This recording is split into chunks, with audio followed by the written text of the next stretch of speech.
സവോളയോ ഉള്ളിയോ അങ്ങനെ അധികം ആഡംബരങ്ങളൊന്നുമില്ലാതെ നല്ല സൂപ്പർ ടേസ്റ്റിൽ ഒരു ക്യാരറ്റ് ചട്നി ഉണ്ടാക്കിയാലോ. ക്യാരറ്റ് ചട്നി എന്ന് കേൾക്കുമ്പോൾ നിങ്ങളൊക്കെ ആലോചിക്കുന്നുണ്ടാവില്ലേ, എന്തായിരിക്കും ആ ഒരു ക്യാരറ്റ് ചട്നിയുടെ ടേസ്റ്റ് എന്ന്. നല്ല അടിപൊളി ടേസ്റ്റ് കേട്ടോ.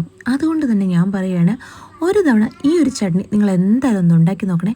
നിങ്ങൾക്ക് ഉറപ്പായിട്ടും ഇഷ്ടപ്പെടും കേട്ടോ. വീണ്ടും വീണ്ടും ഈ ഒരു ചട്നി നിങ്ങൾ ഉണ്ടാക്കുകയെ.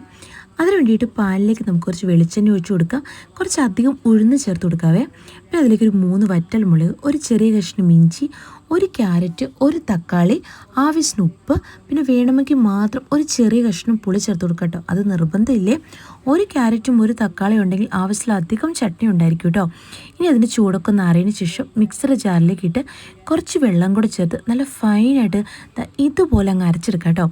ഇനി ലാസ്റ്റ് അതിലേക്ക് കുറച്ച് കടുകും കറിവേപ്പിലയും കൂടെ താളിച്ചും കൂടെ വെച്ചാണ്ടല്ലോ, നല്ല അടിപൊളി ടേസ്റ്റുള്ള ക്യാരറ്റ് ചട്നി റെഡിയാണേ.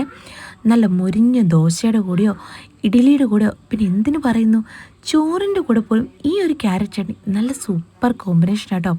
അതുകൊണ്ട് നിങ്ങളെല്ലാവരും മസ്റ്റ് ട്രൈ ആയിട്ട് ഇതൊന്ന് ഉണ്ടാക്കി നോക്കണേ.